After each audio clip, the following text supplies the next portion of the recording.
Hello, welcome to our show, The Resolute. It's a talk show, and a little bit about me. My name is Anam Hussain. I'm the guest host for the show today, and I'm very excited because I've been in Himachal for almost 1 year. पर आज हमारे सामने जो व्यक्ति बैठे हैं वो हिमाचल से बिलोंग करते हैं और he is a doctor and also a politician so it's very exciting for me to get to know him on a personal level. So let's welcome Dr. Rajesh Sharma. Okay, thank you very much. I just want to correct you. I consider myself, I am doctor, my profession. I consider myself a social worker. Politicians are little bit, आजकल के समय में politician थोड़े बदनाम ज़्यादा हैं. तो to keep myself a social worker, politics is a platform to serve the humanity. So, I am really intrigue. मैं जरूर ये जानना चाहती हूँ आपसे कि आप ये सारे रोल्स कैसे प्ले कर पाते हैं. You are absolutely a father, a husband and also a doctor, a social worker and now also a politician. आप how do you manage everything? How? ये तो मैं कहूँगा कि आई मे बी कि कुछ चीज़ें ऑलमाइटी की तरफ से डिसाइडेड होती हैं. I belong to a businessman family. पिताजी सोशल वर्कर थे, बिजनेसमैन थे. I change my track. I enter the medical college. Yes. When I changed my track, I never thought I would go to private practice. मैंने government service करी 92 to 2004 तक. पीजे से MD करी medicine में. पर समय है, समय बड़ा बलवान होता है. हम चीजें प्लान नहीं कर सकते. और अगर जिंदगी एक बार मिलती है इसको पूरी तरह से जीना चाहिए जी. और अगर आप फ्लो के साथ चलते हैं तो भगवान आपको अपने आप रास्ते दिखाता है. मुझे लगता है कि जो जिस एज स्टेप में मैं हूं अब मेरी रिस्पॉन्सिबिलिटी है कि I should give back to this society as a social worker. And political platform just searching that in politics you can serve society on a larger scale. Yes. जी. अगर social worker आप करते हैं, being a doctor I am serving the society, that is my profession. If I want to do some charity या कुछ लोगों के लिए काम करना चाहता हूँ, बच्चों के लिए काम करना चाहता हूँ, युवाओं के लिए काम करना चाहता हूँ या बेरोजगार को लिए रोजगार के साधन उत्पन्न करना चाहता हूँ, अगर मैं अपने स्तर पे करता हूँ कि मैंने एक ट्रस्ट भी खोला है पिताजी के नाम पे, तो एक लिमिटेड पॉपुलेशन को कैटर कर पाता हूँ. अगर मैं किसी पॉलिटिकल प्लेटफॉर्म के थ्रू जाता हूँ तो मैं आई थिंक कि मैं एक बड़े पर्सपेक्टिव में काम कर सकता हूँ जी. और मुझे एक एक्सपोजर भी अच्छा मिलता है लोगों से डील करने का. अगर डॉक्टर की तरह बात करूंगा तो एक ओपीडी में बैठा रहूंगा, उसमें इंडोर पेशेंट देखता रहूंगा और लोगों के स्वास्थ्य को ठीक करता रहूंगा. पर मैं समझता हूँ कि जो शारीरिक रोग हैं उसके अलावा भी समाज में बड़ी बीमारियां हैं जिनको एक आप प्लेटफॉर्म के थ्रू दूर कर सकते हैं. जी. I am seeking that platform. Hopefully with passage of time will achieve my target or serve the society. Ultimately aim is to serve the society. Yes. तो सिंस आप अभी भी प्रैक्टिस कर रहे हैं Yeah, I am practicing. And you are also the MD Yeah. and also a politician, I am shocked. How are you managing all these things? Being a doctor, I think it is अगर doctor हैं तो politics में आपको easy रहता है कि हमारी nature होती लोगों की समस्याएं सुनना. पेशेंट कोई भी आएगा अपना दुख लेके आएगा, खुशी से खुशी तो आएगा नहीं. तो ऐसे ही पॉलिटिक्स में जाते हैं तो कोई भी अपना कोई दिक्कत होगी तभी आपके पास आएगा. तो we should have a good hearing capacity. सुनने की हमारे में इच्छा रहती है. एंड आल्सो दैट ओपननेस उनसे रास्ता कैसे बिठाना है जी. पब्लिक से, अपनी जनता से, अपनी बहनों से, ब्रदर से. तो वो एक जो इनिशियल बैरियर होता है आइस ब्रेक करने का वो हमें थोड़ा फायदा रहता है कि पेशेंट से डील करते हैं तो पब्लिक से डील करने में दिक्कत नहीं आती. तो आई थिंक कि अगर आप रियली ह्यूमैनिटी की सर्विस करना चाहते हैं प्लेटफॉर्म में भी any I have achieved in my life. जो मुझे भगवान ने दिया है मैं उसी कोर्स पे चल रहा हूँ. और मुझे लगता है कि इस स्टेज पे अगर मैं एक मेरे दादाजी फेरी लगाते थे, घर घर बर्तन बेचते थे, पिताजी ने बर्तन की दुकान खोली, तो मैं डॉक्टर बना हूँ. सोसाइटी में मैंने हिमाचल प्रदेश में सबसे पहला प्राइवेट सेक्टर का सबसे मल्टी स्पेशलिटी हॉस्पिटल सर्विस किया है. हाँ जी. Right no I can say कि हिमाचल प्रदेश में प्राइवेट सेक्टर में इतना बड़ा हॉस्पिटल कोई नहीं है. भी करता है ना काफी. Pardon? You also do camps. या कैंप्स तो हम बड़े ज्यादा करते हैं, क्योंकि कई लोगों के मन में भ्रांति रहती है कि प्राइवेट हॉस्पिटल बड़े महंगे होते हैं। जी तो बिल्कुल। मैं मानता हूँ कि उनको पे करना पड़ता है। गवर्नमेंट सेक्टर में आपको 1 रुपए में पर्ची बन जाती है, प्राइवेट सेक्टर में 200-250 रुपए देना पड़ता है। मैं चाहता हूँ कि हमारे, अगर मैं पीजीआई से पढ़ के आया हूँ तो मेरी सर्विस की यूटिलाइजेशन गांव के लेवल तक पहुंचनी चाहिए।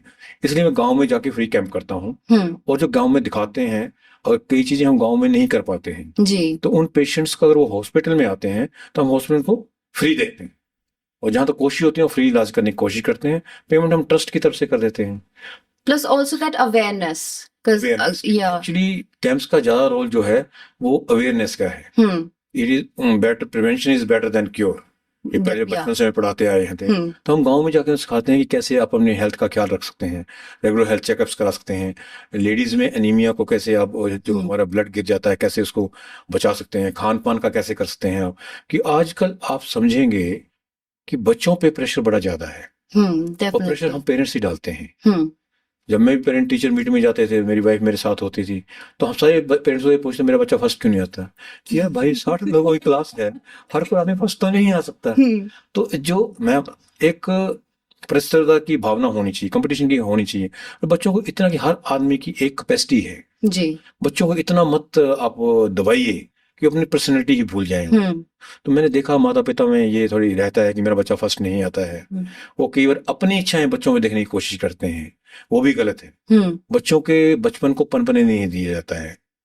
मैं समझता हूँ कि जैसे यूथ से जुड़ता हूँ, गांव में जाके कई पेरेंट्स भी मेरे से पूछते हैं डॉक्टर साहब आपने करा है, आप एक साधारण परिवार से आए, अब आप डॉक्टर बन गए हैं। अब तो मैं डॉक्टर बन के एक अलग क्लास में चला गया हूँ, पर पहले साधारण परिवार से आए थे। तो मैं समझता हूँ कि मैं अपने, जो मेरा अपना एक्सपीरियंस है कि बच्चे कैसे अपना कैरियर चूज करें, उस बारे में कैसे सीखे ऑल्सो उनको काउंसिल करता हूँ। मैं उनको बोलता हूँ ये कि अगर एक साधारण परिवार का आदमी उठ के पीजीआई से एमडी कर सकता है और प्राइवेट सेक्टर का सबसे बड़ा हॉस्पिटल चला सकता है, तो आपके पेरेंट्स के पास उससे ज्यादा सुविधाएं हैं, उसे बेटर सुविधाएं आप दे सकते हैं। अपने आप में विश्वास होना जरूरी है, इस चीज की कमी लगती है युवाओं में। I feel like you being from such a well-off family and you being so educated also, I feel like आप बहुत easily ये चीजें pinpoint कर सकते हैं कि हमारे अभी currently क्या क्या चीजें lacking कर रही हैं society में। So I feel like it's a lot easier for you to pinpoint कि किस किस segment में क्या क्या shortcomings हैं और उनको हम कैसे फुलफिल कर सकते हैं, या फिर कैसे वो जो गैप है वो ब्रिज कर सकते हैं। और इससे मुझे एक चीज याद आई कि आप बैडमिंटन भी खेलते थे। हाँ, बैडमिंटन खेलते थे, और एक्चुअली मेरा पहले से मानना था कि एक स्वस्थ शरीर में स्वस्थ मस्तिष्क का वास होता है जी।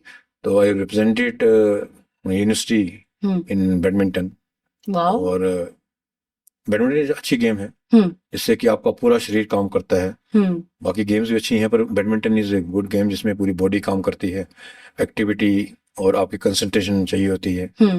तो मैं अभी भी हॉकी का स्टेट वाइस प्रेसिडेंट भी हूँ, तो मेरा फोकस रहता है कि मैं युवाओं को खेलों के प्रति जागरूक करूँ, क्योंकि जब तक हमारा युवा जो उस देश का फ्यूचर है, भविष्य है, वो एक आप कह सकते हैं कि फिजिकली फिट नहीं होगा और मेंटली फिट नहीं होगा जी। तो दोनों चीजें हम अपने देश को एक नई राह नहीं दिखा पाएंगे जी। जो हमने अपनी एज में पहुंचे करना था वो हमें भगवान ने दिया, हम कर लिया। अब इस स्टेज में आके मेरा काम है कि समाज को दिशा दिखाऊं।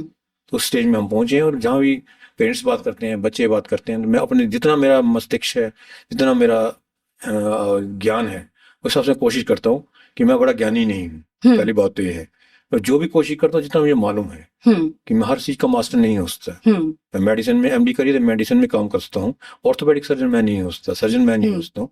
जितना मेरा समझ है और समाज से जो सिखाया है, मैंने अपने परिवार में ये सीखा है कि जो संस्कार माँ बाप बच्चों को दे सकते हैं और स्कूल में भी नहीं हो सकते जी।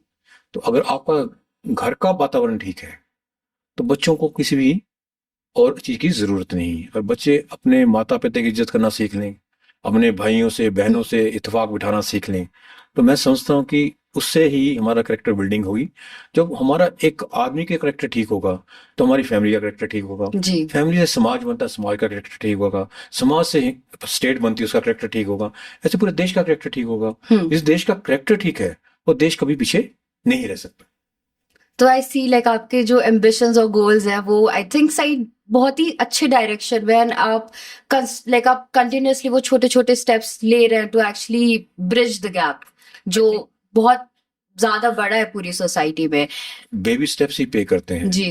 मैं बड़े अपने साथियों से बात करता हूँ कि जब भी क्रिकेट मैच के बड़े शौकीन हैं हमारे साथी, हम चौके छक्कों की तरफ ध्यान देते हैं, पर कभी कोई मैच हम देखते हैं जीतते हैं तो उसमें हम लोग सिंगल्स लिए होते हैं वही हमें मैच जिताती है, और सिंगल हमने बचाई होती हैं जो सिंगल दौड़ के लिए होती हैं वही हमें मैच जिताती हैं। इसलिए सिंगल और डबल बड़े जरूरी हैं, छोटे स्टेप्स बड़े जरूरी हैं, छोटे स्टेप ही आपको बड़ी मंजिल की तरफ लेके जाते हैं। जी। इससे मुझे एक और बात याद आई कि आपके जो फादर थे पंडित बाल कृष्ण जी शर्मा जी, उनका काफी एक दबदबा था कांगड़ा में। कि उनमें और मेरे में फर्क है कि वो सोसाइटी के बीच में से निकल के आए थे, वो सोसाइटी से इंटरमिंगल होके निकल के आए थे कि वो कांगड़ा में पढ़े, कांगड़ा में व्यापार करा, तो सारे सोसाइटी से निकल के आए थे तो लोग उनको सारा अपना समझते थे। अब मैं जब पब्लिक के कांटेक्ट में आया तो मैं एमडी पीजी करने के बाद कांटेक्ट में आया, तो एक इनहिबिशन रहती है, आदमी को लगता है ये डॉक्टर है बात कैसे करेंगे, जो पिता के समय में वो इनहिबिशन नहीं थी, तो समाज से जुड़े हुए थे। अब जैसे मैं पिछले कई उनकी डेथ के बाद तो 7 के बाद से मेरा पब्लिक से रास्ता ज्यादा बढ़ा, क्योंकि उनके साथी मेरे पास आना शुरू हुए। जब जैसे मुलाकातें बढ़ती गई तो उनको लगा नहीं है ये तो भी हमारी तरह इंसान ही है, डॉक्टर। तब क्या हुआ कि एक डॉक्टर का रुतबा सोसाइटी में अलग रहता है, तो मैंने उनको ये फील कराया कि मैं डॉक्टर होने के साथ साथ डॉक्टर बाद में हूँ, पहले आपका भाई पहले हूँ, आपका चाचा पहले हूँ, ताया पहले हूँ। तो वो जो इनोवेशंस पिताजी की लेगेसी को कैरी करने की मैं कोशिश कर रहा हूँ, और मैं समझता हूँ जैसे वो समाज से निकल के सामने आए थे लोग उनमें उनके पास जाने से हिचकिचाते नहीं थे, ज्यादा कनेक्टेड फील करते थे। मैं चाहता हूँ कि मेरे में भी वो जो कमियां हैं वो पूरी हों, कोशिश करता हूँ। आई थिंक डेफिनेटली, क्योंकि जो आपके जो पेशेंट्स हैं जो आपके पास बार बार आते हैं और सिर्फ आपके लिए ही पूछते हैं कि डॉक्टर अवेलेबल है या नहीं है, अच्छा नहीं है तो ठीक है नहीं करेंगे आज। वो आपका पर्सनैलिटी वही है कि आप उस लेवल पे लोगों से कनेक्ट कर सकते हैं। नहीं, आप बिल्कुल ठीक कह रहे हैं। जब डॉक्टर और पेशेंट से बात है तो आते हैं मुझे बोलते हैं डॉक्टर साहब हॉस्पिटल मिलते नहीं है। मेरे यार मैं सामाजिक थोड़ा पॉलिटिकल और सामाजिक का दायित्व उठाया हुआ है, मैंने उसका हल ये निकाला कि मैं स्टेथो और बीपी पर इस गाड़ी में रखता हूँ निकाल दीजिए कि instead of seeing the patient in chamber की, नो डाउट की लोग दूर दूर से आते हैं चैम्बर में, should be available in chamber, पर उसके साथ साथ मेरी जिम्मेदारी समाज के प्रति भी है, पेशेंट के प्रति जिम्मेवारी है, मेरा रोजी रोटी है, उनकी दम पे ही, उनके विश्वास के तौर पे ही मैं आज हिमाचल प्रदेश में एक संस्थान को स्टेब्लिश कर पाया हूँ, एक नाम बना पाया हूँ, वो मेरी बैकबोन है। पर उसके साथ साथ मुझे लगता है कि जैसे कहते हैं कि समाज में भगवान के पास जाने का दरवाजा भी तैयार रखना चाहिए, तो मेरी एज वो है कि मुझे समाज के लिए एक और भगवान की तरफ जाने का जो रास्ता है उस रास्ते को भी अपना, जो भगवान के दरबार में जाएं भगवान भी बोले अच्छा आदमी आ रहा है तो उसका वेलकम करना चाहिए वहां भी हमें अच्छी मान सम्मान मिले। जी। पर आपको क्या कभी वो लगता है कि आप अपने जो फादर थे उनके शूज में आप स्टेप इन कर पाएंगे, या फिर आपके एम्बिशंस और आपके जो आप चाहते हैं वो कंप्लीटली डिफरेंट है पर वो कहीं ना कहीं आपके पापा से ही जुड़ी हुई चीजें हैं? नहीं, आप दोनों चीजें अलग अलग हैं। उनके शूज में स्टेप इन नहीं कर पाऊंगा, पर जो वो चाहते थे और मैं चाहता हूँ वो सेम है, वो है सर्विस टू दी सोसाइटी। उनके शूज में इसलिए स्टेप इन नहीं कर पाऊंगा क्योंकि वो एक तो उनकी क्वालिफिकेशन वाइज वो 10th पास थे और दूसरा बिजनेस फैमिली से आते थे, तो मैं एक मेडिकल कॉलेज से आया हूँ, एमडी करके आया हूँ, तो एक आपके वो एक स्ट्रगल डिफरेंट है। मुझे कुछ हद तक एक प्लेट में डाल के मिला है कि अच्छे स्कूल में पढ़ने का मौका मिला, उनको नहीं मिला, नंगे पांव स्कूल जाना पड़ता था, मैं नंगे पांव स्कूल कभी नहीं गया, तो दैट इज डिफरेंट। मैंने वो डिफिकल्टीज फेस नहीं करी है जो मेरे फादर ने करी है, पर ये कि मेरा एक्सपोजर उनसे ज्यादा है। पिताजी हिमाचल से बाहर नहीं जा पाए, मुझे चंडीगढ़ पढ़ने का मौका मिला, दिल्ली पढ़ने का मौका मिला, जो हमारी शिमला ब्रिटिश टाइम में कैपिटल होती है पढ़ने का मौका मिला, तो एक्सपोजर ज्यादा है, इंटरनेशनल ट्रेवल करने का मौका मिला, तो वो एक्सपोजर है। तो मैं समझता हूँ कि दो चीजें बराबर नहीं हो सकती, मैं उनके बराबर होना भी नहीं चाहूंगा, ठीक है, क्यों और मैं चाहता दिल में तो इच्छा ये थी कि वो जीवित रहते और खुद बोलते तुम मेरे से आगे है, पर मुझे उनसे आगे उनकी डेथ के बाद नहीं निकलना है और उनकी जो इज्जत है उसको और बढ़ाना है। इससे उनके लिए लोग अच्छा बोलते हैं तो लोग ये बोलेंगे उनका बेटा भी अच्छा है जी, तो उनकी अच्छाई को मैं कम नहीं करना चाहता। जी। तो अभी जैसे मैंने पोंग डैम विजिट करा था, very beautiful, very beautiful, very clean, very sorted in a manner की बहुत साफ सुथरा है, खूबसूरत जगह है। आप मुझे थोड़ा सा इनिशिएटिव्स के बारे में बताइए, आपने क्या सोचा है कि आप वहां पे और क्या क्या चीजें करना पोंग चाहेंगे? डैम के बारे में जी, उस एरिया के बारे में। ऐसा है कि अभी मैं कांग्रेस पार्टी से बिलोंग करता हूँ। जी। आज ही सीएम साहब की हमारे देरा विधानसभा क्षेत्र में जनसभा थी, उन्होंने जू का फाउंडेशन स्टोन भी रखा है। जी। आज ही उनसे चर्चा हो रही है गाड़ी में। वो कह रहे थे कि मैं कांगड़ा को टूरिस्ट हब बनाना चाहता हूँ, जी। टूरिज्म कैपिटल डिक्लेयर करा उन्होंने। और ये जू से अट्रैक्शन बढ़ेगी, बच्चे आएंगे, जो टूरिस्ट 1 दिन या 2 दिन के लिए धर्मशाला में आता है वो 3 या 4 दिन का प्रोग्राम बना के आएगा। बच्चे बोलेंगे कि हम, आपको मालूम है कि बच्चों का, मैं भी एक बाप होने के नाते, मेरी वाइफ एक माता होने के नाते, बच्चे जो बोलते हैं उनके डायरेक्शन में चलते हैं। तो जू के लिए अट्रैक्शन रहती है, जू से भी एक फायदा होगा। और साथ में सीएम साहब बोल रहे थे कि पोंग डैम को हम वाटर स्पोर्ट्स के लिए डेवलप करेंगे। Oh wow, very exciting. Very exciting. और पीछे मैं मुंबई गया हुआ था, बॉलीवुड के हमारे लोगों से मुलाकात हुई, तो मैं उनको तो दिया कि हमारा ध्येय रहता है कि हिमाचल को हम एक फिल्म सिटी के रूप में देखेंगे। इधर तो नेचुरल ब्यूटी है, सीनिक सीन्स हैं, तो उनसे चर्चा हो रही है। सीएम साहब एक एयरपोर्ट ला रहे हैं, इंटरनेशनल एयरपोर्ट बन रहा है, उससे एयर कनेक्टिविटी बढ़ेगी। और जब एयरपोर्ट बनेगा, टूरिज्म कैपिटल बनाएंगे, तो 5 स्टार होटल्स भी आएंगे। तो उनसे चर्चा हो रही है, कहते हैं हमारे ना, जब हम शूटिंग के लिए जाते हैं हमारे पास एक पूरा कैडर मूव करता है, 1000 लोगों की टीम मूव करती है, तो हमें दिक्कत क्या आती है कि हमें रहने के लिए होटल्स नहीं मिलते हैं। तो मैंने उनको बताया कि ऐसा है कि सीएम साहब सोच रहे हैं, अगर ये हम टूरिज्म हब बना रहे हैं तो होटल्स भी आएंगे, 5 स्टार होटल्स भी आएंगे। और हम पोंग डैम को जो है वाटर स्पोर्ट्स के लिए करने की कोशिश कर रहे हैं, तो आपको लोकेशन मिलेगी, माउंटेन्स की मिलेगी, धौलाधार की, प्लेन की मिलेगी, लेक की मिलेगी, और होटल्स भी मिलेंगे। तो दे वर क्वाइट एक्साइटेड। अब देखना बाकी ये है कि अपने जीवन काल में चीजें हम देख पाते हैं या नहीं देख पाते हैं। डेफिनेटली, आई फील लाइक जिस फोर्स से आप लोग जा रहे हैं, definitely you will be enjoying the water sport by next in 2-3 years. लग रहा है सीएम साहब बड़े एक्टिव हैं। तो कांग्रेस सरकार की सोच रही है कि एरिया को डेवलप किया जाए। पिछले जब से हम आजादी मिली है, बड़ी सरकारें रही, सभी सरकारों ने काम करा, पर जनता के सहयोग से ज्यादा समय कांग्रेस को काम करने का मिला। जी। तो हम कह सकते हैं कि डेवलपमेंट में कांग्रेस का सहयोग ज्यादा है। सभी गवर्नमेंट्स ने काम करा, बीजेपी की रही या किसी और दल की रही, काम सभी करते हैं। अगर मैं उनके काम को नकारूंगा तो मेरे से बेवकूफ कोई नहीं होगा। सबने काम करा, अपनी समझ के मुताबिक काम करा। तो कांग्रेस सरकार को ज्यादा मौका मिला तो हमने ज्यादा काम। हम चाहते हैं जनता हमें ऐसे मौका देती रहे और जनता की आशाएं पूरी करते रहे।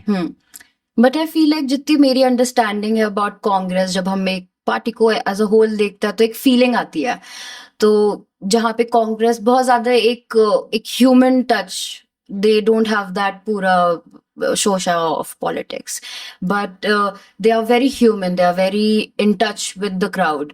So I feel like कहीं ना कहीं क्या आपको लगता है आपके जो values हैं या फिर जो आप as a person जो आप चीजें अचीव करना चाहते हैं वो इस पार्टी के साथ काफी अच्छे से मिलती हैं? हाँ, मैं मानता हूँ कि जो मेरी विचारधारा है वो कांग्रेस से ज्यादा मिलती है।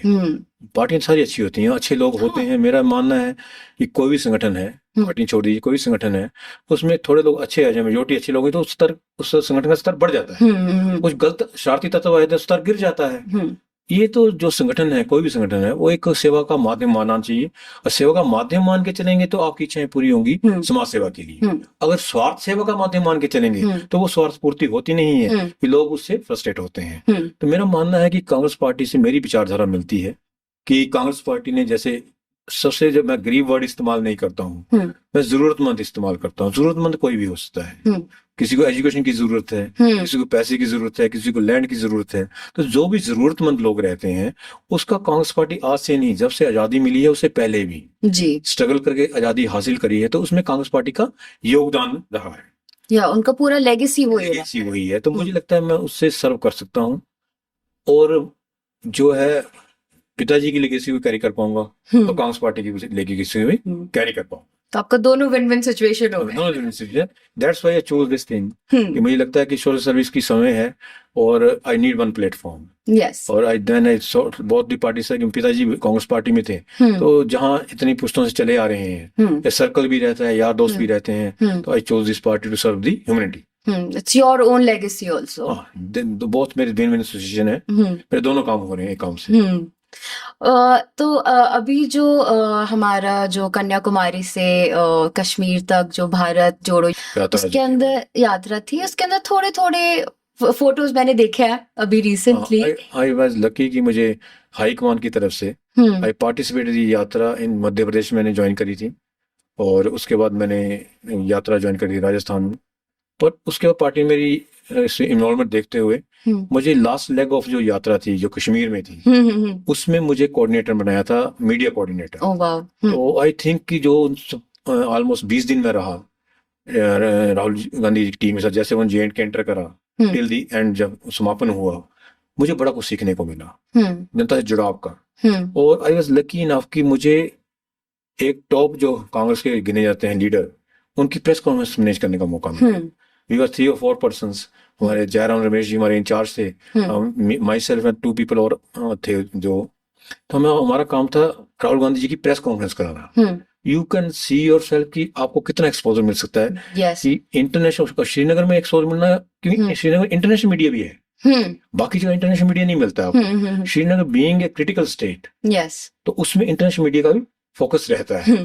तो आई वाज लकी इनफ, और मेरा जो उसका एक्सपीरियंस था, मैं खुद समझूंगा कि मैंने बड़ा सीखा, और मैं इसके लिए खास तौर से कांग्रेस पार्टी का धन्यवाद करना चाहूंगा। मुझे एक्सपोजर मिला जी। मेरा किसी और फील्ड में एक्सपोजर था, जर्नलिस्ट से मिलने का एक्सपोजर मिला, पब्लिक से मिलने का एक्सपोजर मिला, और प्रेस कॉन्फ्रेंस इतनी हाइप में कैसे हैंडल करनी है आपने, कि आप पे दायित्व है कि एक अपने लीडर की प्रेस कॉन्फ्रेंस टॉप लीडर की करा रहे हो, तो सीखने को मिलता है। और जो आदमी समझता है कि मैं सब कुछ सीख गया हूँ, मैं समझता हूँ आज की तिथि में उससे बड़ा बेवकूफ आदमी कोई नहीं।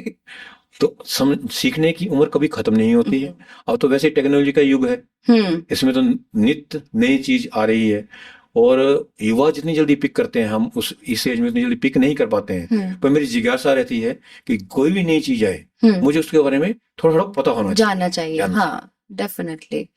तो आपको फिर कैसा लगा इतना पास होकर राहुल गांधी जी के साथ कि मुझे टाइम स्पेंड कर टाइम स्पेंड करा, और मुझे कैंप बी जो था जिसमें यात्री चल रहे थे, ऑलमोस्ट कोई 500 या 600 लोगों का कैंप बी की जिम्मेवारी मुझे पूरी दी गई, जिसमें उनका सुबह से नाश्ता दे पानी सब अरेंज करना है। प्रेस कॉन्फ्रेंस 3 ही हुई थी जेएंडके में, पर जो मैं 20 दिन काम करा, तो मुझे ये होता था कि उनको सुबह चाय मिलनी चाहिए, नाश्ता मिलनी चाहिए, लंच ब्रेकफास्ट लंच डिनर सब कुछ, उसके कंटेनर मूव करने नेक्स्ट पे वो जाकर फिर इंतजाम देखना है, इंतजाम हुआ नहीं हुआ। तो वेरी चैलेंजिंग, और सीखने को बड़ा मिला। मैं इस वजह से खुश हूँ कि सीखने को मिला कि मैंने ऐसे कभी देखा नहीं था कि एक पूरा गांव रात को बसा देते हो, सुबह गांव उजड़ जाता है, उस जगह जाकर फिर गांव बसाना है, रात को वही चहल पहल सब कुछ वही है। हाँ। तो एक बड़ा अच्छा एक्सपीरियंस रहा, और सीखने को बड़ा ज्यादा मिला, सबसे बड़ी बात ये है। ऑल्सो लाइक आपकी और उनकी वैल्यू कहीं ना कहीं काफी मिलती होंगी, क्योंकि आप लोग सेम चीजों के लिए स्ट्राइव कर रहे हो। क्योंकि उसमें ना ये भारत जोड़ो यात्री में, उसमें मुझे पूरे भारत का चित्र देखने को मिला। उसमें सभी स्टेट्स के लोग थे, और जेएंडके में हमें जम्मू से आगे यात्रा ले जाने को थोड़ा मना कर दिया गया कि सिक्योरिटी रीजंस रहे होंगे गवर्नमेंट की तरफ से, तो उसमें लिमिटेड लोग गए थे।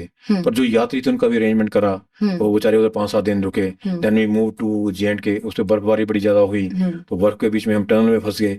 तो एवरीथिंग जो लगता है कि उस वक्त कि कुछ आप समझिए कि भगवान के तरह कुछ ऐसे चमत्कार होते हैं कि आप सीखते जाते हैं, और नई चीज सीख के आपको अपने अंदर आत्मा में जोश पैदा होता है, और करना है।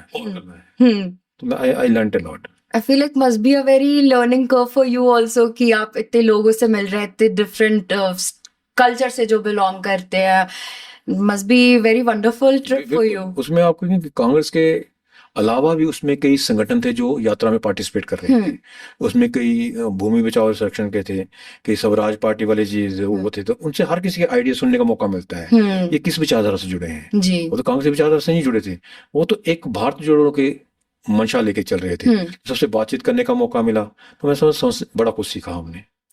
कहीं ना कुछ क्लिक हो जाता है, फिर आपको लगता है अच्छा ये तो हम अपने हिमाचल में भी कर सकते हैं, तो हम यहाँ पे भी बिल्ड कर सकते हैं। हिमाचल एक बड़ा ही सुंदर प्रदेश है, डेफिनेटली। हाँ, भगवान की इस पे बहुत दया है, और जितने रिसोर्सेज हम इसके टैप कर सकते हैं वो हम टैप नहीं कर पाए हैं।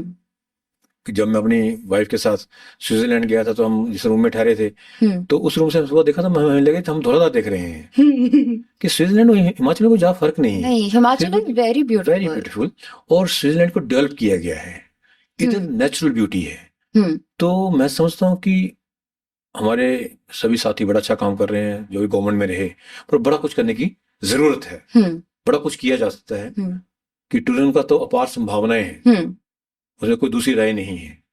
पर जो विषय मेरे दिल के करीब है, वो मेरा यूथ को लेके विषय दिल के करीब है। मैं खुद पढ़ लिख के आया हूँ, मैं समझता हूँ कि अगर पढ़ लिखने के बाद नौकरी ना मिले तो क्या दिल पे बीतती है, कि घर वाले भी बोलते हैं आपको पढ़ा दिया हमने, अब अर्न करो, हमारे सिर पे क्यों बैठे हो। कि एक लिमिट, बचपना, प्यार, माता पिता का कहीं गुस्से में, झुझलाहट में बदल जाता है कि इतने पैसे खर्च कर दिए, पढ़ के लिख के, अब अपना इंतजाम तो कर ले, हम कब तक इसका करते रहे।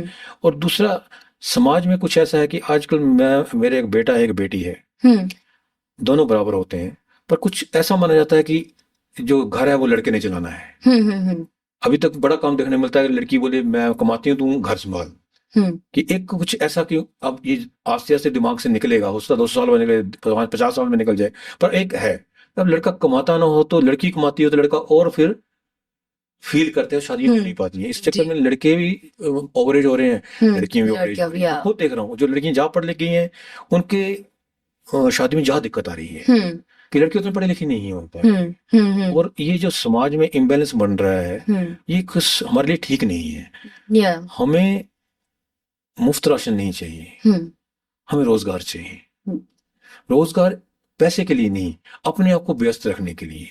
मैं बड़ी बार देखता हूँ हमारी युवा पीढ़ी, उनका काम नहीं है, मोबाइल पे लगी है, और जो उनको परोसा जा रहा है उसको देख रहे हैं वो, वेदर इट इज फैक्चुअल है या फॉल्स है, उतना समझ नहीं पड़ा। हाँ जी, कोई फर्क नहीं पड़ा। एक रील जा रही, दूसरी रील आ रही है, एक वीडियो जा रहा है, दूसरी वीडियो आ रहा है, और कैची बनाए होते हैं कि आप जैसे एंकर होते हैं, आप जैसे जर्नलिस्ट होते हैं, उसको कैची बना देते हैं, पर उसके पीछे सत्यता क्या वो नहीं पता है। जो हमारे एक ब्रेन में घुसाया जा रहा है, हम उसको देख रहे हैं, उसी को इम्प्लीमेंट कर रहे हैं। इसलिए हमारे युवा को बिजी करना बड़ा जरूरी है, और वो बिजी होंगे तो कंस्ट्रक्टिव काम करेंगे, चाहे उनको पैसे थोड़े मिले। मैं तो अपने बड़े बार गाँव में जाता हूँ, तो महिलाएं मेरे से मिलती हैं कि भाई साहब हमारे बच्चों का इंतजाम कर दो, चाहे बद्दी में उनको 10,000 मिलते, 8,000 मिल जाए, हमारे साथ रहें। कि पहले के परिवारों में और अब के परिवारों में फर्क है, हाँ, थिंकिंग बहुत ज्यादा, थिंकिंग फर्क है। समय दीदी मैं बात करूंगा कि पहले परिवार होते थे, ज्वाइंट फैमिलीज होती थी जी, 3-3 4-4 भाई हैं, उनके बच्चे हैं। अब न्यूक्लियर फैमिलीज हैं, एक या दो बच्चे हैं, और हर किसी को उम्र के साथ मेडिकल हेल्थ की जरूरत पड़ती है, need a person to look after.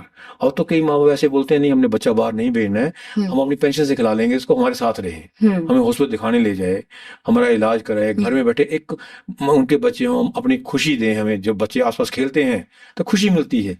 तो चीजें कहीं ना कहीं सोसाइटी में लैक हो रही हैं, और उसके पीछे कहीं ना कहीं अनएम्प्लॉयमेंट का बहुत बड़ा रोल है। डेफिनेटली। वेल, आई फील लाइक कि since you have a major support from the educated families, at least in Himachal, जितने भी पढ़े लिखे यहाँ के जो लोग हैं वो डेफिनेटली आपको सपोर्ट करते हैं एंड फॉरवर्ड मूव करते हैं टू इन्वेस्ट इन, से अगर आपको चंपा या फिर कांगड़ा को रिप्रेजेंट करने का ऑप्शन, मतलब एक अपॉर्चुनिटी देते हैं, आपके क्या एम्बिशंस है, आपके क्या एम है, आप क्या क्या चीजें चेंज करना चाहेंगे? जैसे मैंने आपको बताया कि just I want a platform to serve the humanity, और कांगड़ा चंबा पार्लियामेंट उसी में आता है, that is one means to achieve that. और जैसे मैंने हिमाचल के बारे में बात करी, तो हिमाचल में सबसे सुंदर डिस्ट्रिक्ट कांगड़ा और चंबा ही है, इसमें दूसरी राय है नहीं। तो टूरिज्म की अपार संभावनाएं हैं। चंबा डिस्ट्रिक्ट स्पेशली बात करूं तो मेरा दिल बड़ा दुखता है कि चंबा में कनेक्टिविटी का बड़ा इशू है जी। जब मैंने कांगड़ा में हॉस्पिटल खोला था, कांगड़ा फिर भी एक वेल कनेक्टेड था, मेडिकल कॉलेज था, सुविधाएं थी, हमारे आने से उसमें थोड़ा सुधार हुआ। पर चंबा में मैं बड़ा वरीड रहता था, तो मैंने आज से कोई 6 साल पहले चंबा में मैंने एक हॉस्पिटल खोला कि लोगों को इवन सिटी एमआरआई कराने के लिए पठानकोट जाना पड़ता था। जितना सिटी एमआरआई का 2 या 3 हजार रुपये खर्चा, उससे ज्यादा खर्चा उनका गाड़ी का आ जाता था, और साथ में अपना समय बर्बाद होता था। और एक जो टाइम गैप होता है कि इलाज और डायग्नोसिस के बीच में, जब डायग्नोसिस का जल्दी इलाज होगा, तो उसको कम करने के लिए मैंने वो सेंटर खोला स्पेशली पर्पज से, लोगों को सुविधाएं घर द्वार पे मिले। उसका अच्छा रिस्पॉन्स आया। तो मैं समझता हूँ कि हेल्थ सर्विस इंप्रूव होनी चाहिए, एक रोड कनेक्टिविटी चंबा के लिए स्पेशली इंप्रूव होनी चाहिए, और रोजगार के साधन आने चाहिए कि अब सरकार पे भी हम ज्यादा डिपेंड नहीं कर सकते। इतना मैं देख रहा हूँ कि सरकारी रोजगार कम हो रहे हैं जी। जो सरकारी रोजगार दीजिए कि सरकार में कंप्यूटराइजेशन हो रही है, मैन पावर कम हो रही है, मशीनें ज्यादा काम कर रही हैं। हमें युवाओं को इतना सबल बनाना है, इतना ताकतवर बनाना है कि वो अपने लिए तो रोजगार पैदा करें, साथ के साथ समाज के लिए रोजगार पैदा करें। मैं हर जगह अपना एग्जाम्पल देता हूँ। देखिए, मैं मेडिकल कॉलेज शिमला से पढ़ा, MD-PG चंडीगढ़ से करी, गवर्नमेंट सर्विस भी करते साल देखा, उनका भी सीखा गवर्नमेंट कैसे चलती है कैसे नहीं चलती है, उसके अपना सेटअप कर रहा। आज के जब मेरा पेट रोजी रोटी मैं अपने हॉस्पिटल से चला रहा हूँ, साथ के साथ समाज के लोगों को मैंने रोजगार दिया है। मेरे हॉस्पिटल में 400 के करीब बच्चे काम करते हैं, तो 400 परिवार पल रहे हैं। सारे बिजनेस गिनूंगा तो 800 या 900 परिवार मेरे जो बच्चे हैं चंबा में, हमीरपुर में, कांगड़ा में मेरे से जुड़े हैं। तो उनके परिवार के मैं कहता हूँ कि वो काम कर रहे हैं और मुझे रोजी रोटी दे रहे हैं। मैं एक जरिया मात्र बना हूँ उनको एक काम का प्लेटफॉर्म प्रोवाइड कराने के लिए। तो मेरी अपनी सोच है कि युवाओं में टैलेंट बहुत है, पर कोई आदमी पढ़ा लिखा हो गया उनकी सिचुएशन को समझे, गाइडेंस प्रॉपर नहीं है। और जो खुद पढ़ा लिखा होगा वो इस बात को समझ पाएगा, इसको पता ह्यूमिलेशन क्या होती है। जब डिग्री मिल जाती है, नौकरी नहीं मिलती है, तो आप जैसे हमारे पहले मजदूरी का काम हमारे भाई लोग करते थे, अभी वही जो मजदूर थे उन्होंने बच्चों को पढ़ा दिया है, उनको वो मजदूरी करने को बोल नहीं सकते, रोजगार कहाँ है? तो रोजगार की दिक्कत है, और इसमें अपार संभावना है हिमाचल में। टूरिज्म मैंने बोला है, रोड कनेक्टिविटी बोला है, रोजगार तो मैं चाहता हूँ हर युवा इतना सक्षम हो, अपने लिए करे, 4-5 लोगों के लिए और रोजगार साधन पैदा करे। कि हिमाचल में भगवान की दृष्टि से देखिए, दिल्ली में जाते हैं, हमारा ऑन एवरेज 5 या 10 या 15 हजार रुपये मंथली हेल्थ पे खर्च होता है पोल्यूशन के कारण। इधर वो हमारा बचता है जी। आप वर्क प्लेस पे कहीं भी जाते हैं, 1 घंटा मान के चलिए वर्क प्लेस पे पहुंचने के लगेगा। इधर ऐसी कोई दिक्कत नहीं है। दिल्ली में रहते हैं 10 या 15 हजार रुपये मकान का लगता है, इधर आपको 5 हजार में मकान मिलता है। मैं तो अपने साथियों से कहता हूँ कि दिल्ली में अगर आपको 50 हजार में मिलता है, हिमाचल में 25 हजार में मिलता है, तो आप अपने मानिए कि दिल्ली के 1 लाख से ऊपर मिल रहा है जी। आपका स्वास्थ्य ठीक है तभी आप सब कुछ ठीक चलेगा, स्वास्थ्य ठीक नहीं तो कोई चीज का मजा नहीं आता है। तो मैं सोचता हूँ हिमाचल एक स्वर्ग है, भगवान ने हमें बड़ी अच्छी जगह पैदा करा है। हमारा एक पढ़े लिखे होने के नाते दायित्व बनता है, और सोशल वर्कर होने के नाते दायित्व बनता है कि अपने साथ साथ हम समाज के लिए भी रोजगार के साधन पैदा करें। Definitely I completely agree with you. Like आपका जो जैसे पर्सोना है, मैं आपसे पहली बार ही मिल रही हूँ, but then I completely have faith in your ambitions and in your believes कि आप जिस तरीके से सारे लोगों के साथ कनेक्ट कर पा रहे हैं, जो लोग एजुकेटेड है या फिर नहीं है, और उनकी समस्या को समझ पा रहे हैं, और उनको एक गाइडेंस आप एक प्रोवाइड करना चाहता है। तो आई feel like it's a very good achievable ambition that you have. बिल्कुल। और मुझे खुशी होती है लोगों की बात करके, इसलिए कि हमने भगवान इस काबिल बनाया है कि लोग हमारे से आगे पूछ रहे हैं, डॉक्टर बताइए क्या करना चाहिए, बच्चे के लिए करना है, मैं बिजनेस करना है क्या। तो भगवान ने अगर काबिल बनाया, कि मैं मानता हूँ कि जितना आप चाहे धन भी ले लीजिए, जितना धन बांटते हैं उतना भगवान और देता है। कि किसी की मदद करने के लिए भगवान खुद नहीं आते हैं, वो जरिए बनाते हैं। जितने भगवान के अवतार हुए मानव रूप में, तो भगवान अवतरित होकर किसी के उसमें आए हैं। तो मैं एक जरिया बनना चाहता हूँ लोगों की सर्विस करने के लिए। भगवान की तरफ से मुझे आदेश है, और एक सौभाग्य प्राप्त हुआ कि मैं समाज के काम आ सकूं, उसी दिशा में कोशिश कर रहा हूँ, निरंतर कोशिश करता रहूं। आप मुझे थोड़ा सा और बताइए कि आपका कभी आप सीएम बनने का आपने सोचा है? कभी आप अपने आप को उस ऐसा है कि जगह देखते हैं? उस कैटेगरी में है कि सीएम बनने के लिए ऑलमोस्ट आपको 20-30 साल तपस्या करनी पड़ती है। या तो फिर मेडिकल नहीं जाता, मैं एनयूसी ज्वाइन कर लेता, यूथ कांग्रेस ज्वाइन कर लेता, ठीक है, फिर उस दिशा में बढ़ पड़ते। अगर आपने अचीव करा है, एकेडमिकली अचीव करा है, तो आप मान के चलिए एक डॉक्टर बनने के लिए 30 साल या 35 साल तो आपकी उम्र वैसे निकल जाती है कि डॉक्टर बनना सबसे लंबा कोर्स है जी।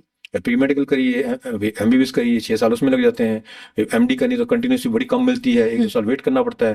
तो 10 से 15 साल की पढ़ाई है। इंजीनियरिंग 4 या 5 साल की है। तो मेडिकल कॉलेज में जाने से आपको एकदम से वो ब्रेक नहीं मिलता है। और कई बार पार्टियां भी ये मानती हैं कि संगठन में काम करा है या नहीं करा है। तो मैं तो उधर ये आंसर देता हूँ कि अगर संगठन में काम करते हैं डॉक्टर नहीं बनते। अब जो प्रोफेशनल है they should get A collateral entry, उनको ग्रीन एंट्री मिलनी चाहिए, ग्रीन पास एंट्री। वो तो अपना अचीव करके आ रहे हैं। अगर सोशल सर्विस वो कर रहे हैं then you should adopt them. ठीक है, पर ऐसा है कि पार्टी की परंपरा रहती है किसी संगठन की कि उनको नीचे से हम भी सीख रहे हैं संगठन में जाके जी। और कार्यकर्ता के तौर पे काम कर रहे हैं और पार्टी जिम्मेवारी दी हुई है। मैं इस चीज से नहीं मुकरता कि पार्टी ने बड़ी जिम्मेवारी दी कि जब मैंने कांग्रेस ज्वाइन करी थी उसके बाद पार्टी ने मुझे ऑल इंडिया प्रोफेशनल कांग्रेस का स्टेट का प्रेसिडेंट बनाया। दैट इज गुड अचीवमेंट कि एक स्टेट का हेड करने को आपको बोल रहे हैं वो। उसके बाद स्पोक्स पर्सन बनाया क्योंकि मीडिया को फेस करना बताया। Presently I am treasurer of the Himachal Pradesh Congress committee. अब वो फंड मैनेजमेंट सिखा रहे हैं, फंड की मैनेजमेंट कैसे करनी है, तो सीखने को मिल रहा है। तो आपके लिए भी बहुत लर्निंग कर्व है अभी। बिल्कुल बिल्कुल, मेरे लिए तो मैं तो अभी पॉलिटिक्स में आपका मैं न्यू एंट्रेंट हूँ। पर एक जो समझदारी की बात है या जो समाज को समझने की बात है उसमें मैं एक प्रभाव हूँ, क्योंकि समाज को एक मैंने स्टूडेंट के नाते समझा। स्टूडेंट लाइफ में मैं मेडिकल कॉलेज शिमला का जनरल सेक्रेटरी होता था, तो स्टूडेंट लाइफ में मैंने इसमें करा है। उसके बाद स्टेट जब सर्विसेज ज्वाइन करी then I was general secretary of the state doctors association, जो हमारी 2500 की एसोसिएशन होती थी। अब तो 5000 की बॉडी है हिमाचल मेडिकल ऑफिसर्स एसोसिएशन। तो 2 बार उसका स्टेट प्रेसिडेंट रहा हूँ, स्टेट जनरल सेक्रेटरी रहा हूँ। तो उसमें भी रास्ता कि ये जो लोगों की मदद करने का जज्बा है वो ब्लड में था। चाहे मैं मेडिकल कॉलेज गया उधर भी ये था स्टूडेंट्स की मदद करनी, हमारे साथ गलत हो रहा है। स्टूडेंट को लगता है हमारे साथ सबको गलती होता है, मेस में खाना ठीक नहीं मिल रहा है, हमारे टीचर सख्त हैं, तो हम उस स्थिति से गुजरे हैं। उसके जब सर्विसेज ज्वाइन करी Himachal Pradesh health services join करी, हमें लगा नहीं कर्मचारियों के साथ गलत हो रहा है, तो हमने उसको रिप्रेजेंट करा। डिमांड्स नहीं, जैसे आजकल भी गवर्नमेंट ने एनपीए बंद करा हुआ है, तब भी हमारा होता है एनपीए बंद नहीं होना चाहिए, जो डॉक्टर उनको मेडिकल अलाउंस मिलना चाहिए, तो जो मेडिकल लीव्स मिलनी चाहिए। तो हम कर्मचारी हितों के लिए लड़े जी। जब अपना हॉस्पिटल एस्टैब्लिश कर लिया तो उसमें अपने हॉस्पिटल का काम करते रहे। अनफॉर्चुनेट पिताजी की डेथ जल्दी एकदम से होगी, तो जो उनके साथ साथी जुड़े हुए थे, जो उनसे समाज सेवा की भावना से जुड़े हुए थे, उनमें समाज सेवा को देखते थे, then they turned up to me. मैं उनको बोला यार मेरा ये काम नहीं है, समाज सेवा ठीक है, पॉलिटिक्स मेरा काम नहीं है, और मैं समाज में सेवा हॉस्पिटल के माध्यम से भी कर रहा हूँ। देन दे सेड कि हॉस्पिटल एक जरिया है एक उन लोगों के काम आने का जो शारीरिक तौर पे बीमार हैं। समाज में और बड़ी बीमारियां हैं, बेरोजगारी एक बीमारी है, अनपढ़ता एक बीमारी है, कास्ट वार एक बीमारी है, उसको दूर करने के लिए आप जैसे लोग चाहिए। मुझे लगा मुझे पिताजी के शूज पहनने पड़ेंगे, जैसे आपने बोला उनके पहन पाऊंगे। और मैंने कोशिश करी और मैं उनको मानता हूँ कि लोगों ने बड़ा साथ दिया, मैं उनसे जुड़ाव भी हुआ है, और मैं पिताजी की विरासत आगे ले जा रहा हूँ, पर एक पॉलिश्ड वे में। ये पढ़े लिखे हैं तो एक सलीके से काम होगा जी, ठीक है, तो उस तरीके से करने की कोशिश कर रहा हूँ। और भावना यही रही है कि समाज के काम कैसे आ सके। आप मैंने सुना है कि आप जो आप एक होली से एक टनल सोच रहे हैं टू, जिससे जो डिस्टेंस है चंबा से वो थोड़ा शॉर्टन हो जाए, उस पे आप मैंने बात करी, शायद गवर्नमेंट ने उसको अमली जमा में बनाना शुरू कर दिया है, क्योंकि मैंने आपसे पहले बात करी चंबा में कनेक्टिविटी की बड़ी दिक्कत है जी, हाँ। और हमारा टूरिस्ट जो है वो तो पहुंच नहीं पाता है, तो लोगों में आने जाने में बड़ी दिक्कत होती है। चंबा में हेल्थ सर्विस इतनी अच्छी नहीं है, चंबा से पेशेंट शिफ्ट करना हो तो 5-6 घंटे लग जाते हैं। तो एक टनल, अभी तो 2 टनल का प्लान है गवर्नमेंट का, एक तो बना रहे हैं यहाँ चवाड़ी से लेके जोत को क्रॉस करके चंबा को, उसका तो शायद अमली जमा पहना रहे हैं, उससे हमारा डिस्टेंस ऑलमोस्ट 3 घंटे का कम हो जाएगा। 3 घंटे आप समझ सकते हैं 3 घंटे कितनी जिंदगियां बचेंगी। मैं तो जिंदगियां बचाने की बात इसलिए करूँगा, डॉक्टर हूँ, मैं उस इमरजेंसी की जिंदगी से बड़ी कोई इमरजेंसी नहीं है। फाइल साइन होने के लिए वेट कर सकते हैं, पर पेशेंट वेट नहीं कर सकता। तो आई थिंक कि जो हमारा मेडिकल हब टांडा है या कांगड़ा एक मेडिकल हब बन रहा है, उसमें लोगों को आने जाने में सुविधा होगी। तो टनल का एक प्रपोजल वो है, और शायद उसको गवर्नमेंट अमली जमा पहना रही है। दूसरी एक टनल का और प्रपोजल है, उसको मैं अगर देखिए कई चीजें सेंटर के लेवल पे होती है।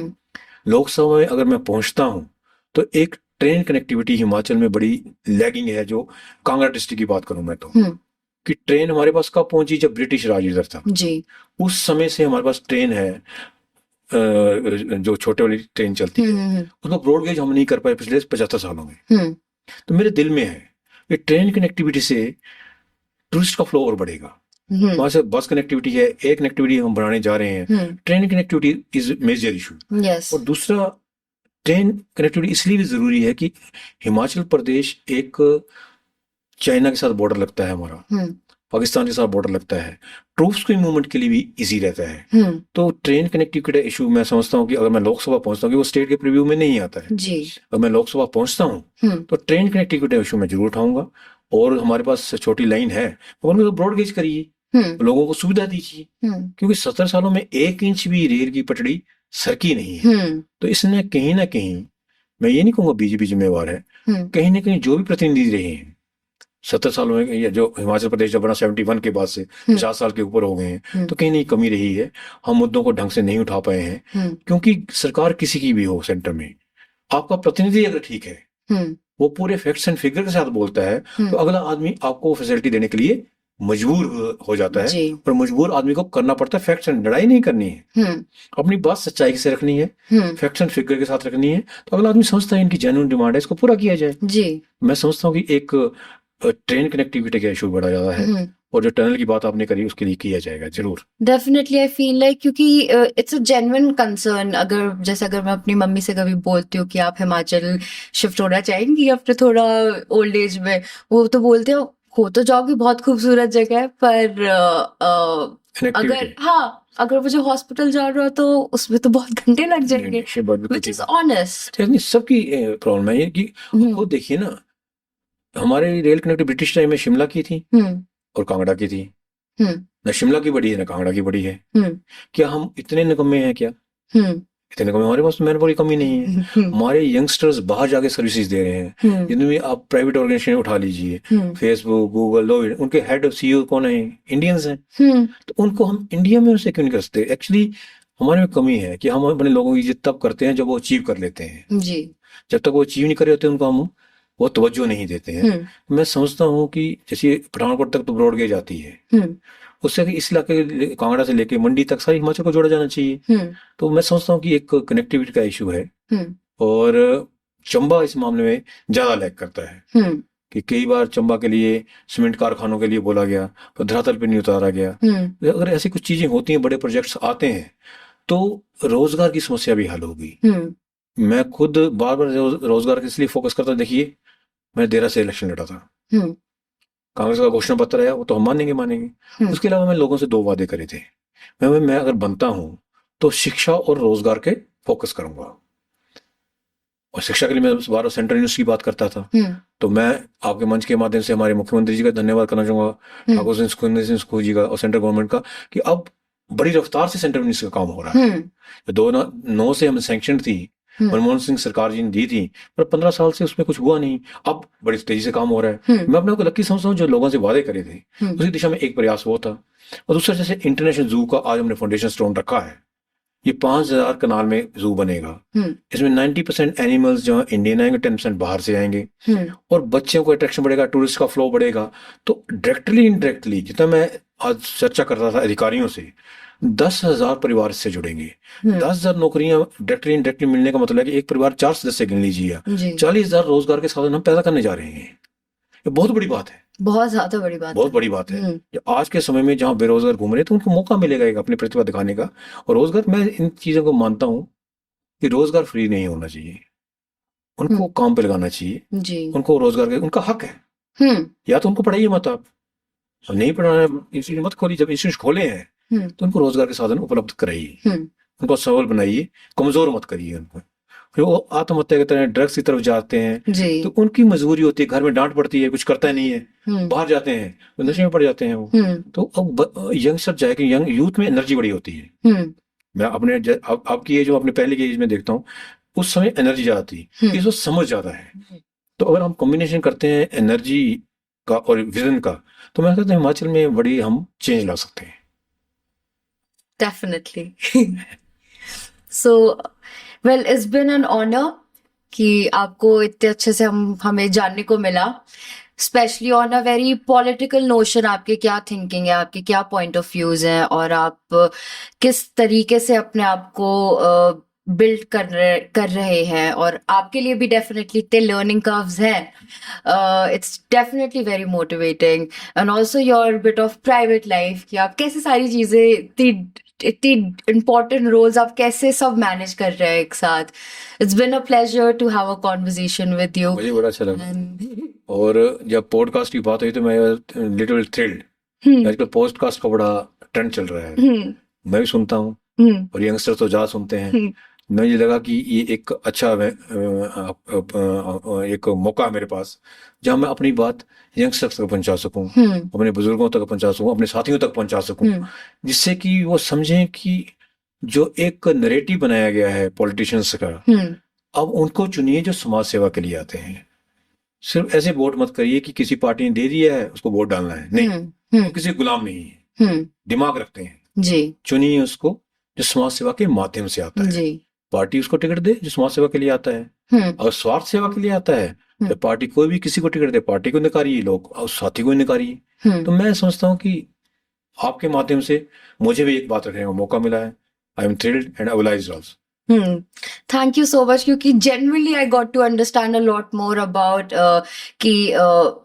क्योंकि डेफिनेटली आपने काफी जिंदगी जी है मुझसे ज्यादा, आपने काफी चीजें भी अचीव करी है. So obviously like this interaction with you give me a lot of clarity कि ठीक है, मतलब हम सही हाथ में हैं अभी. नहीं, बिल्कुल सही हाथ में है.